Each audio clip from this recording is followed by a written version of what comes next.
Hello, how are you all? Dear students, today we are going to read about control unit. The control unit controls, coordinates, and directs all the operations performed by the computer. It does not execute any instruction itself but directs the other parts of the computer to carry them out. It works like a traffic policeman. uh, It works like a traffic policeman who controls the movement and flow of traffic. Similarly, control unit maintains the sequence and flow of instructions which are to be processed. अब control unit क्या है? Control unit basically एक unit है जो control करता है, coordinate करता है और डायरेक्ट करता है ऑल द ऑपरेशंस जो एक कंप्यूटर परफॉर्म करता है. अब ये कोई इंस्ट्रक्शंस खुद से एग्जीक्यूट नहीं करेगा, बल्कि ये different parts of the computer जो है उनको डायरेक्ट करेगा कि वो इन इंस्ट्रक्शंस को फॉलो करे, कैरी ऑन करे. और कंट्रोल यूनिट का काम जो है वो एक ट्रैफिक पुलिस की तरह जो जिस ट्रैफिक का फ्लो और उसके मूवमेंट को कंट्रोल करते हैं, इसी तरह कंट्रोल यूनिट जो है वो क्या मेंटेन करता है, वो sequence and flow of instructions को मेंटेन करता है जो कि प्रोसेस हो रही होती है. अब memory memory consist of electronic chips. Memory stores instructions and data so that CPU can process them. It is the working space of the computer. Memory has two types, RAM, ROM. RAM, R stands for random, A for access, M for memory. ROM, R stands for read, O for only, M for memory. अब memory क्या है? Memory basically एक electronic chip है. Memory consist करती है electronic chip से, और memory में स्टोर होती हैं जो चीज़ें वो ज़ख़ीरा करती हैं अपने अंदर, वो है इंस्ट्रक्शंस है और डाटा है. और ये इसलिए स्टोर होती है ताकि बाद में सीपीयू इन पर प्रोसेस कर सके. और memory basically working space of the computer के जहाँ पे सारा कंप्यूटर का वर्क होता है. मेमोरी की टू टाइप्स हैं, RAM and ROM. Random access memory and read only memory. अब रैंडम एक्सेस मेमोरी या रैम क्या है? RAM stands for Random Access Memory. It is a temporary storage area for data before and after it is processed. It is attached to the motherboard. RAM is volatile. For example, information is lost when the power is switched on. For example, someone is typing a letter on the computer and the power goes off. The contents of the letter will be erased from RAM if it is not saved. अब RAM क्या है? RAM जो है वो आपकी Random Access Memory है. Random Access Memory. और ये कौन सी मेमोरी है? टेम्परेरी स्टोरेज है.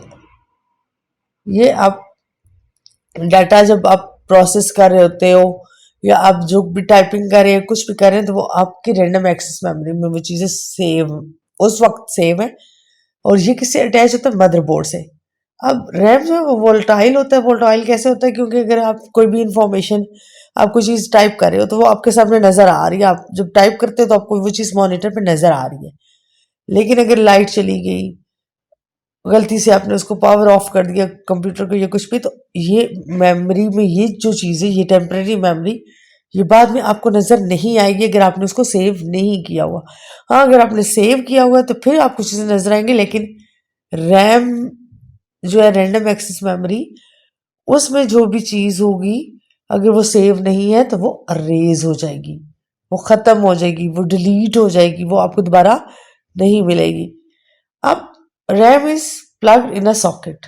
रैम कहाँ पे प्लग्ड है? ये देखें, ये RAM is plugged in a socket. When someone tells you that your computer does not have enough memory, it means that your computer does not have enough RAM.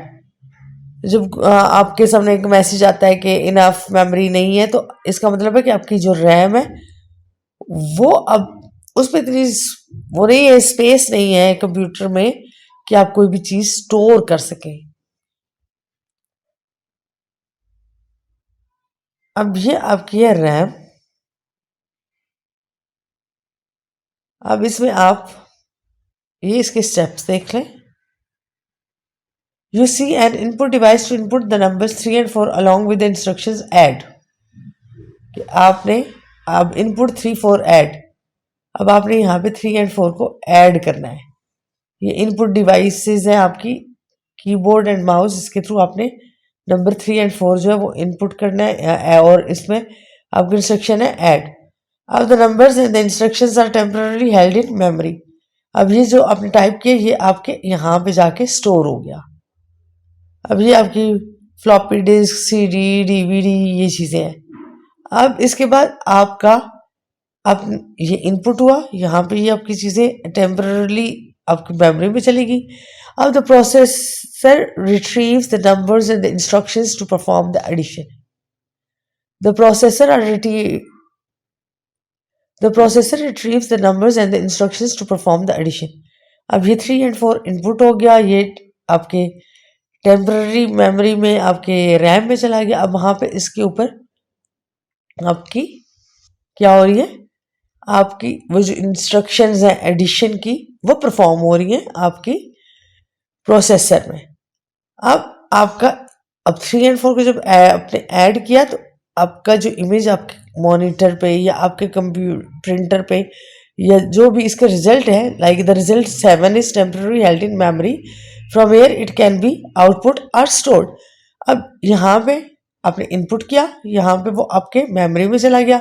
अब यहाँ पे प्रोसेसर के थ्रू उस पर प्रोसेस हुआ, सारी information addition हुई, addition होके अब आपका रिजल्ट जो है वो फिर आपका कहाँ पे चला गया, आपका टेम्पररी आपकी मेमोरी में चला गया।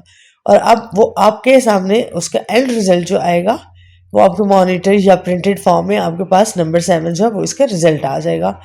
यहाँ पे आपकी 2 दफ़ा आपकी जो इंस्ट्रक्शंस है वो आपकी मेमोरी में गई। एक दफ़ा जब आपने इनको इनपुट किया और ऐड की इंस्ट्रक्शन दी तो ये आपकी मेमोरी में चला गया। फिर जब इस पर प्रोसेस हुआ, इसका जो रिजल्ट आया वो आपकी मेमोरी में गया और उसके बाद वो आपके कंप्यूटर मॉनिटर स्क्रीन या प्रिंटर के प्रिंटेड पेज पे आपके सामने वो डिस्प्ले हो जाएगा। अब रोम क्या है? Read only memory. Rome stands for read only memory. It is a permanent storage area. It contains startup instructions of the computer and information about its hardware devices. It is fixed on the motherboard. ROM is non-volatile. For example, information is not lost. Information is not lost when the power is switched off. Data cannot be changed or removed from the ROM. That is why it is called read-only memory. ये इसका आप figure भी देख सकते हो। अब RAM हमने पढ़ा था कि रैम टेम्पररी स्टोरेज है और उसका रैंडम एक्सेस मेमोरी। अब रैम और रोम क्या है? ROM is your read only memory. RAM आपकी टेम्पररी स्टोरेज थी, रोम आपकी परमानेंट स्टोरेज है। अब ये क्या करती है, इसमें आपको एक तो startup instruction of the computer होती है इसके अंदर कंटेन। दूसरा आपकी जो भी इंफॉर्मेशन होती है अबाउट इट्स हार्डवेयर डिवाइसेस वो भी आपकी रोम में सेव होती है। It is fixed on the motherboard. अब ये आपकी रोम जो है वो आपकी कहाँ पे फिक्स होती है? आपके मदरबोर्ड पे। कहाँ पे फिक्स होती है? आपके मदरबोर्ड में। अब ये कहाँ पे फिक्स होती है? आपके मदरबोर्ड में। रोम जो है वो आपका नॉन वोल्टाइल है। अब रैम हमने पढ़ा था वोल्टाइल है कि पावर ऑफ हुआ आपकी सारी मेमोरी लॉस्ट, लेकिन रोम नॉन वोल्टाइल है, इसमें इंफॉर्मेशन जो है वो आपकी खत्म नहीं होगी, वो आपकी इंफॉर्मेशन रहेगी। चाहे पावर स्विच ऑफ होगी, आपका कंप्यूटर अचानक से बंद हो गया, वो चीजें आपकी लॉस नहीं होंगी, गुम नहीं होंगी, खत्म नहीं होंगी। Data can not be change और रिमूव्ड फ्रॉम द रोम। कि आप जो भी डाटा टाइप किया, सेव किया, वो आपका रोम से ना तो चेंज होगा और ना ही रिमूव होगा। इसको इस वजह से क्या कहा जाता है? रीड ओनली मेमोरी या रोम। अब expansion slot, expansion cards. An expansion card is a small circuit board. It gives a computer the capability to control a storage device, an input device, or an output device. Basic purpose of an expansion card is to enhance the capability of the computer. There are 4 major types of expansion cards. अब expansion card क्या है? Expansion card जो है वो आपका small circuit board है। क्या है? आपका स्मॉल सर्किट बोर्ड है। अब ये आपके कंप्यूटर को कैपेबिलिटी देता है कि वो स्टोरेज डिवाइसेस को कंट्रोल करे, इनपुट डिवाइस को और आउटपुट डिवाइसेस को कंट्रोल करने की कैपेबिलिटी है इसमें। अब एक्सपेंशन कार्ड जो है वो आपकी कंप्यूटर की कैपेबिलिटी को इनहेंस करते बढ़ाते हैं। इसकी 4 मेजर टाइप्स हैं एक्सपेंशन कार्ड्स की, वो अब हम रीड करते हैं। Sound card. A sound Sound card. Sound card. A sound card allow. Sound card. A sound card allows a computer to receive sounds in digital form and reproduce it through speakers. Speakers, headphones and microphones are attached here. ये देखें, ये आपका क्या है? ये आपका sound card. Sound card जो है वो आपके कंप्यूटर को में जो भी आपकी साउंड डिजिटल फॉर्म में रिसीव होती हैं उनको स्पीकर्स के थ्रू रिप्रोड्यूस करता है, और स्पीकर, हेडफोन, माइक्रोफोन जो है वो आपके यहाँ पे अटैच होंगे. ये फिगर आपकी साउंड कार्ड को रिप्रेजेंट करती है कि साउंड कार्ड जो है वो कंप्यूटर में जो भी आपकी डिजिटल फॉर्म में साउंड्स रिसीव हो रही है उनको दोबारा से प्रोड्यूस करता है through speakers. Graphic card. A graphic card enables a computer to display output images on the monitor screen. Monitor is attached here. ये आपके ग्राफिक कार्ड जो है वो आपके कंप्यूटर में जो भी आपका डिस्प्ले इमेज होता है, जो आउटपुट इमेज आपके मॉनिटर स्क्रीन में नजर आता है वो उसको इनेबल करते हैं. और अब आपका देखते हैं आपकी मॉनिटर की जो भी लीड है वो आपकी, ये देखें, आपकी मॉनिटर लीड जो है वो यहाँ पे आपकी अटैच होगी. तो ग्राफिक कार्ड जो है वो एक कंप्यूटर को हेल्प करते हैं, इनेबल करते हैं मॉनिटर स्क्रीन पे उसका डिस्प्ले आउटपुट इमेज दिखाने में. तो ग्राफिक कार्ड जो है आपके मॉनिटर जो है वो आपका यहाँ पे आपके ग्राफिक कार्ड्स के साथ अटैच होगा.